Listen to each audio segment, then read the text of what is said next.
જય, સત્ય સનાતન ધર્મની જય, ગુરુ ગોરધનદાસ મહારાજની જય, પરમ પૂજ્ય નટુરામ મહારાજે આપણને જે અડધી કલાક આનંદ કરાયો એ બદલ ધન્યવાદ. ભાઈઓને અને બહેનોને નામ જાણવાની વાત કરી અને ખરેખર નામ જાણ્યા જેવું છે. આપણા નિરાજ મહારાજ એવું કહી ગયા કે આ નામ વિના કોઈ નહીં તરે ભવસાગરની માય. નામ વિના કોઈ નહીં તરે ભવસાગરની માય, નિરાજ વંદુ નામને જ્યાં જ્યાં દેખું ત્યાં. જે જે તર્યા છે એ નામથી તર્યા છે, પણ નામ કયું? રામાપીરનું નામ હશે કે કૃષ્ણ ભગવાનનું નામ હશે, માતાજીનું કોઈ નામ હશે, કયા નામથી તર્યા? तो महापुरुषे साखी बनावी के बहुत नाम संसार में, तहां से मुक्ति न हो. आदि नाम तो गुप्त है, जेने बूझे विरला कोई. बहुत नाम એટલે આ વિશ્વની અંદર ઘણા ભગવાન અને માતાજીના નામ છે, પણ એ નામથી આ ભવસાગર તરાતું નથી. અને જે નામથી ભવસાગર તરાય છે એ નામ કોઈ શાસ્ત્રમાં લખ્યું નથી. એટલે મહાપુરુષે વાણીમાં આપણને સાખી દ્વારા સમજાયું કે ભાઈ ગુરુબિન જ્ઞાન નહીં ઉપજે, ગુરુબિન મટે નહીં ભેદ, ગુરુબિન સંશય નહીં ટળે. ભલે વાસી 4 વેદ, 4 વેદ, 100 શાસ્ત્ર, 18 પુરાણ, 108 ઉપનિષદ, આટલું વાંચી અને કોઈ માણસ જો હોરો નીકળી જાય તો એ જ્ઞાન બાકી રહે. એ ગુરુ વિના કે એ જ્ઞાન નહીં મળે.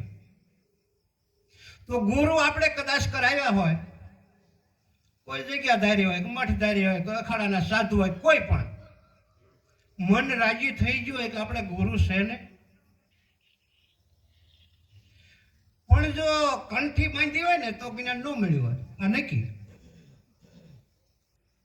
ડોકમાં માંદળિયું પહેરાયું હોય કે ઝીણા ઝીણા મોતીની કંઠી બાંધી હોય, આપણા ગુરુની કંઠી કહેવાય, મન રાજી થઈ ગયું હોય, પરંતુ જ્ઞાન ન મળ્યું હોય. અથવા કોઈ ગુરુ મંત્ર આપી દીધો હોય કે લે બેચા ગુરુ મંત્ર છે, આનો જેપે રાખજે. આ કોઈ કીધા જેવો નથી હો, મંત્ર ગુપ્ત રાખજો. તો એવા મંત્રના જાપ જપવાથી નહીં, આ જ્ઞાન હજી બાકી રહેશે. જે જ્ઞાન એવું છે, જ્ઞાનનો મહિમા બહુ મોટો કીધો છે કે મોટામાં મોટો ગણ્યો ગુરુ તણો મહિમાય, આત્મા અને ઈશ્વર ઓળખાવે નહીં તો કે ગુરુ કરે શું થાય? આત્મા એવું શું છે? ઈશ્વર એવું શું છે? અરે મારા અને તમારા દેહની અંદર જીવ કોને કહેવાય અને શિવ કોને કહેવાય? અરે માયા કોને કહેવાય અને ઈશ્વર કોને કહેવાય? આનો જમ છે તેમ જ્યાં સુધી પોતાને અનુભવ ન થાય, જ્યાં સુધી એવો માલમી સદગુરુનો ભેટો ન થાય, ત્યાં સુધી જ્ઞાન બાકી બાકી ને બાકી. અને નામ એટલે શું? એ નામથી જોવું આપણે રામાયણ બતાવે છે. એટલે નામથી કે પાણા હોય તેર્યા. જ્યારે રામને દરિયો પાર કરી અને લંકામાં જવાનું હતું એ વખતે નળ, નીલ, અંગદ, સુગ્રીવ, વાનરો, જાંબુવાન આવા બધાની સભા દરિયાના કિનારે ઠેઠ પહોંચી ગઈ. અને એ વખતે રામચંદ્રજી ભગવાન બે હાથ જોડી સાગર દેવને વિનંતી કરે છે કે હે સાગર દેવ, અમારે સામે કિનારે જવું છે, અમને કોઈ રસ્તો દો. 3.5 કલાક ઉભા રહ્યા બે હાથ જોડીને, પણ સાગર દેવે કોઈ રસ્તો દીધો નહીં. અને પછી રામ પંગોઠી વાળી અને એ દરિયાના કિનારે બેસી ગયા. કહેશે કે 3.5 દિવસ બેઠા હતા. અને આપણને ટીવીમાં બતાવશે, તમે જોઈ લો. 3.5 દિવસ બેઠા તોય દરિયાએ માગ ન દીધો.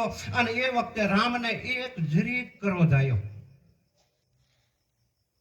એટલે રામ ઊભા થઈ ગયા. ઊભા થઈને લક્ષ્મણને કહેશે કે લક્ષ્મણ, હા બંધુ, લાય મારા ધનુષ બાણ. જુઓ, ક્રોધમાં બોલી જવાનું. લક્ષ્મણજીએ ધનુષ બાણ જે આપ્યા અને રામે જે આમ ધનુષ છડાયું, જોજે કે લક્ષ્મણ અગ્નિનો મંત્ર ભણી અને એવું આ ધનુષ છોડું કે હમણાં સાગર દેવને બાણ ખાકતી નાખું. અને જાય ધનુષ ઉપર આમ ખેંચી છે દોરી, પણ ધરતી ડોલવા લાગી અને દેવતાઓના કે સમાધિના તપ મીંડ્યા છૂટવા. આપણને આવું ટીવીમાં બતાવ્યું. અને દરિયાની અંદર લાલ ઘૂમ પાણી થઈને આગું પાછું થવા માંડ્યું.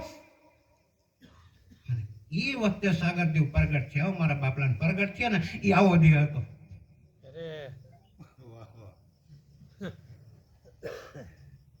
કઈક વાત ભેદમાં પડી છે, પણ એ સાગરદેવ જયારે પ્રગટ થઈ અને આવો દેહ લઈ બહાર આવી અને પ્રભુના હાથ જોડ્યા કે પ્રભુ માફ કરજો, જે આ તમે ધનુષ બાણ સડાયું છે એને છોડશો નહીં. કેમ કે મારા પેટાળની અંદર અસંખ્ય જીવાત્માઓ છે. અને જો આ અગ્નિ મંત્રનું બાણ તમે છોડશો તો સર્વેનો વિનાશ થશે. પણ અમારે સામે કિનારે જવું, તાનો કોઈ ઉપાય? કે હા, ઉપાય છે. કે શું છે? કે આ તમારી સભાની અંદર, આ તમારા વાનરોની અંદર 2 મનુષ્યો એવા છે કે નામનો મહિમા જાણે છે. નામનો મહિમા? કે હા. તો કે નામનો મહિમા એટલે શું? અરે નામનો મહિમા એવો જાણે છે કે પથ્થર ઉપર નામ લખશે ને એટલે પાણીમાં તરશે. મોટા મોટા પથરા લાવો, નામ લખો અને મૂકતા જાઓ અને સરળ ઘોડે રસ્તો આગળ હાલ્યો જાય છે. રામને પણ ખબર નથી કે આ નામનો મહિમા કોણ જાણતા હશે. સાગર દેવને પૂછે છે કે આવું નામ કોણ જાણે છે? કે તમારી વાનર સેનાની અંદર 2 પુરુષો એવા છે, નળ અને નીલ. અને એ વખતે કદાચ નળ અને નીલ 2 જ જાણતા છે. અને અત્યારે અહીં બેઠા છે ને 10-12 જાણે છે.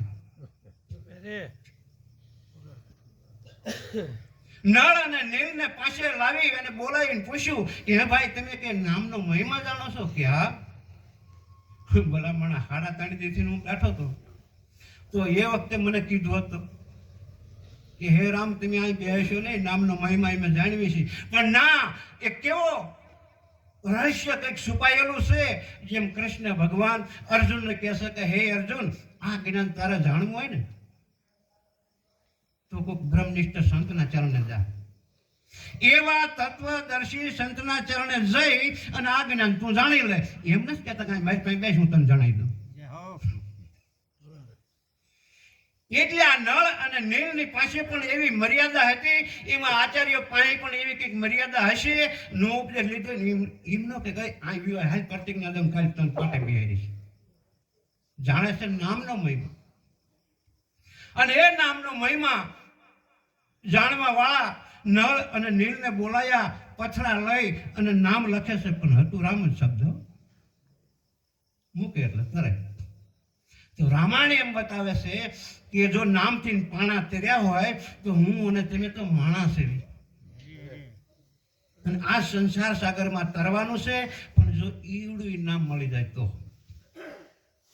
હવે એ નામ કેવું છે? એ નામ મહાપુરુષે આપણને સંતોએ વાણી દ્વારા સમજાયું કે આ નામની વાત રહી હાવ નિયરી. નિયરી એટલે જુદી. ગીતામાં, રામાયણમાં, મહાભારતમાં છે આ નામની વાત એવું નથી લખ્યું કે આવડું આ નામ તમે જાણી લો એટલે એ ભવસાગર તરી જાઓ.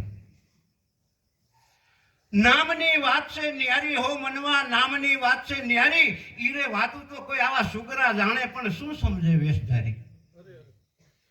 હે મનવા, આ નામની વાત છે ન્યારી. શ્રી હરિ બ્રહ્મા વિષ્ણુએ વદે વેદમાં વાત વિચારી. ભગવાનો જે થઈ ગયા, આપણે એમ કહીએ શંકર ભગવાન છે ને, પણ શંકર ભગવાનનો જ્યાં ઇતિહાસ તમે જોવો તો એને સદગુરુના ચરણે જવું પડ્યું, અને એના સદગુરુ છે માર્કંડ ઋષિ. કૃષ્ણ ભગવાન તો એના ગુરુ દુર્વાસા મુનિ, રામચંદ્રજી ભગવાન તો વશિષ્ઠ મુનિ. એટલે આવા ભગવાનને સદગુરુના ચરણે જે પછી આ નામની ખબર પડી છે. એટલે સદગુરુના શરણ સિવાય આ નામનો મહિમા કોઈને મળે એવો નથી. શ્રી હરિ બ્રહ્મા વિષ્ણુ વદે વેદમાં વાત વિચારી. આ પંથવાળાનો પતો નહીં લાગે, ઝળકે છે બ્રહ્મચારી. જેને બ્રહ્મને જાણ્યો છે ઈવડાય ઝળકે. કૃષ્ણ ભગવાન અર્જુનને કહે છે કે હે અર્જુન, આ છે ને જગત દેખાય છે ને એ જગત હાવ મિથ્યા છે અને બ્રહ્મ સત્ય છે. અને જેને જેને એ બ્રહ્મને નક્કી કર્યો પછી ભલે સવારામ હોય કે દાસી જીવણ હોય,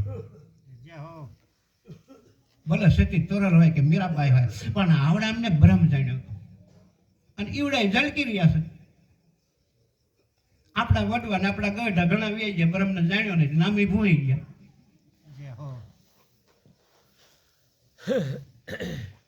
5, 7, 9, 12 ઝાપ ઝપતા નિજ નામની યારી. 5, 7, 9, 12 ઝાપ ઝપતા નિજ નામની યારી. ઈ નામથી પથ્થર તર્યાતા ભવસાગરમાં ભારી. હો મનવા, આ નામની વાત છે ન્યારી. આ નામની વાત એવી છે, ગુપત છે. અને ગુપત એટલે કેવી જોઈજો, ટૂંકમાં આપણે હજારો ભગવાનના નામની ખબર પડે. ફોટા મૂર્તિ દેખાડો તો આ રામ છે, કૃષ્ણ છે, રામાપીર છે, શંકર ભગવાન છે, ગણપતિ છે, હનુમાન છે, આપણે કહી દઈએ. પણ એ રામ હોય, કૃષ્ણ હોય, રામદેવજી મહારાજ હોય, હનુમાનજી હોય, શંકર હોય, જે કઈ હોય, પણ ઈવડે એમને કયા નામની ભક્તિ કરી એ ખબર નહીં પડે. હરી હરી કરવાનું રે.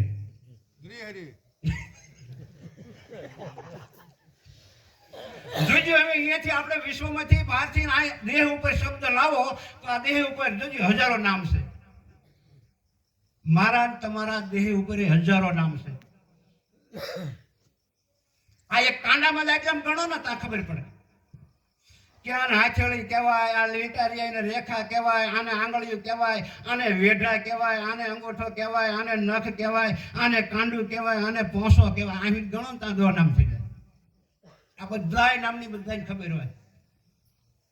અને હળવે હળવે હળવે તમે આખા દેહના નામને ગણો એટલે હજારો નામ આમાં છે. હજારો નામની અંદર એક નામ એવું છે કે આને દેવાભાઈ કહેવાય. એટલે દેવાભાઈ એવું નામ શેમાં છે?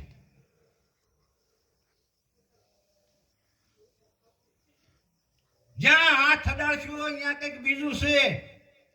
આખા દેહના હજારો નામ થશે. એ હજારો નામની કઈ જરૂર નથી. પણ એ દેવાભાઈ એવું નામ હોય કે રમેશભાઈ એવું નામ હોય કે ઉકાભાઈ એવું નામ, જે કઈ નામ પોતાના દેહને ઓળખવા. અને એ નામને આખું કામ ઓળખે. દૂધઈમાં જાય ને કે દેવાભાઈ યાર.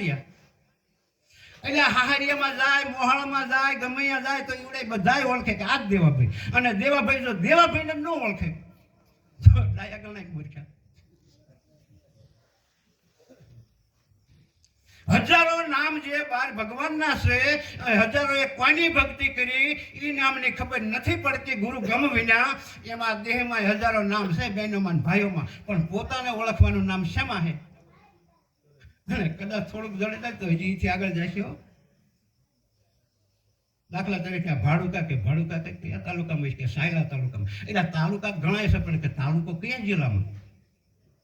એમ કદાચ આ દેહની અંદર નામ જાણ્યું કે દેવાભાઈનું નામ શેમાં છે, અને જો તમે નક્કી કરી લો તો હજી આગળ જશે. અને કદાચ તાલુકો જો ઓળખી જાય તો કે જિલ્લામાં, પણ જિલ્લો કયો કે સુરેન્દ્રનગર જિલ્લો. તો સુરેન્દ્રનગર જિલ્લો એવા જિલ્લા ગણાય, પણ કે એ જિલ્લો આવ્યો ક્યાં? કે ગુજરાતમાં.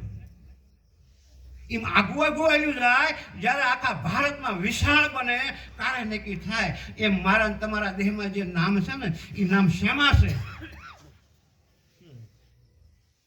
અને એ નામ ગુપ્ત છે, બીજા બધા નામ જાહેર. કે આને નાક કહેવાય, આંખ કહેવાય, કાન કહેવાય, હાથ કહેવાય, પગ કહેવાય, આ બધા જાહેર. એમ રામ કહેવાય, કૃષ્ણ કહેવાય, રામાપીર કહેવાય, શંકર કહેવાય, ચરમાળિયા કહેવાય, બધા જાહેર. આવા નામની ચાવી કે મારા ગુરુએ બતાવી પણ 52 અક્ષર પાડી. આ તો સોમદાસ ને ગુરુ લાલજી મળ્યા અને નિર્ભય નામ નિહાળ્યું. હે મનવા, આ નામની વાત છે ન્યારી. એવો નામનો મહિમા જે છે અને એ વિશે નટુરામ મહારાજે ખૂબ આપણને સમજાયું. અને બહેનોમાં ભાઈઓમાં જેને કોઈ સદગુરુની શાન ન જાણી હોય તો કે આવો નામનો મહિમા જાણી લેજો. આથી આગળ અમે વિશેષ બોલતો નથી. અમારા પોસા મહારાજને જો ઊંઘ માંડી આવવા. મારી વાણીને વિરામ કરું.